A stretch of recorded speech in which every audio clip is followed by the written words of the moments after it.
Matod pa sa unang pagbasa, sa didto pa siya sa tiyan sa iyang inahan, ang Dios nagpili na kaniya. Muna'y gisulti ni Propeta Isaías, pero mausad na ikamatuoran sa natong tanan, kitang tanan. Muna si Juan nga magbubunyag, diha pa siya tiyan sa iyang inahan, gipili na pod siya.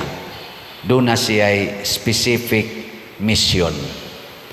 Kitang tanan, mo bitaw na kanang atong simbahan, mo dili gid aning abortion, kay kanang bata nga maumol sa tiyan sa usa ka inahan. Bisag unsa pay sitwasyon, sirkumstansya nganong naumol na diha, doon na nagyoy nindot nga plano ang Ginoo ana. Imagine lang god si Zacarias nahimong amang niya, tiguang na. Ang iyang asawa tiguang na sad kayo, namabdos. Kadakong dimala sa anak. Di ba? Beka mo mga babae, masugot mo, imong bana, maopalay pagkaamang. Unya ikaw tiguang na, imong bana tiguang, mamabdos pagyog ka. Unsa man na, among-among. Di ba? Pero unsa may gibuhat nilang Zacarias og ni Isabel, naminaw sa Ginoo og nasayod sila nga kabubuton ni Ginoo.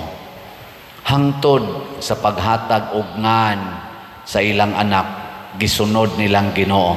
Kita ron kusog kayong muhimog mga ngan, combine pa.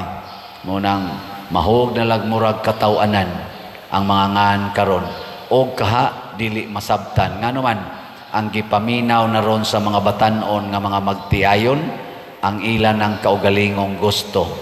Tungod kay idol nako ning artistaha, nganlan ko ni. Unya kay maingon man sang bana, unya idol man sa din akong artistaha. Ako sa dihingan ani siya aharon magdaog ta, ang katunga sa ngan anang imong artista ug ang katunga sa ngan sa kong artista, ato ni siyang sagulon. Nya moingon man sang lula, ayaw ngilad na og inyo nganlag ingon ana, iapil gyud ang Ginoo. Butangan dayog Christian, butangan dayog Maria, pero ang isumpay di ma-spelling nga mga ngan nga buangon. Mao na angan palangdaan ug ang pagdawat sa bata, kinahanglan gyud makaingon kita dunay plano ang Ginoo. Unya isulti na sa bata unsay planos Ginoo para niya. Naay generic plan, naa say specific plan. Unsa man ning generic plan? Para pagsangyaw sa kaluwasan. Generic gina, kitang tanan giawhag ta ana nga mosangyaw sa kaluwasan. Nya unsa may buhaton aron masangyaw ang kaluwasan, kinahanglan kita mahimong balaan. You must be holy as your heavenly Father is holy. Nya karon kung nanata sa holiness, naada yung specific nga mga sugo. Sama nako, ako sa una gusto ko magminyo, pero ang plano des Ginoo mapare. Mao na sa akong pagpaningkamot nga magpuyo ko balaang kinabuhi, bisag naay mga sala, ginagmay ra. Ako yung gipaningkamutan, mamakak, ginagmay ra. Nya sa akong love life, sa pag-uyab-uyab na kong mga napo kabuok, hikap, gamay ra, nga ba, wajud kumutukhang. Muna, nga naman, gilikaya na nakong dagkong sala, o diha ni sod ang specific calling sa Ginoo. Karon, daghan kayong nangaminyo, nga dili gidi ay mao'y calling nila ang pagminyo. Gilinga imong tupad, yung naunsay calling nimo. Natuman imong calling. Nasay uban nagpari nya, pagkapari daghan kayo gipaanakan. May pag nagminyo to siya. Naasay mga minyo hapit sa duay time sa balay kay di sa simbahan nagli minister ana katikista mura na sa hinuog madre og pare. Nya ni asay mga pare hapit sa di makita sa simbahan, sige sang date. Wa maigo sa calling.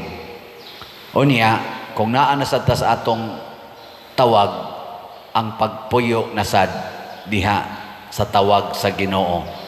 Mao na constant listening to God. Diri sa Acts of the Apostles, kaning atong ikaduhang pagbasa, gipahinumduman ta nga ato gid ay sundon ang Ginoo ug tan-aw nato ang pattern sa iyang plano. Doon na gid siya sugo nga ipadayon ang mga maayong buhat sa unang mga katigulangan sama ni Abraham, ni David, ni Jesus, mga apostoles, mga santos ug hangtod kita karon. Muna dinhi sa atong tubag sa Salmo nag-ingon, "Dayon ko ikaw kay gibuhat ako nimo sa paaging katingalahan." Every person is wonderful, mysterious, and unique. Dili lang sa naong, kung dili sa tawag para sa kaluwasan. Ato karong ipadayag ang atong pagtuo.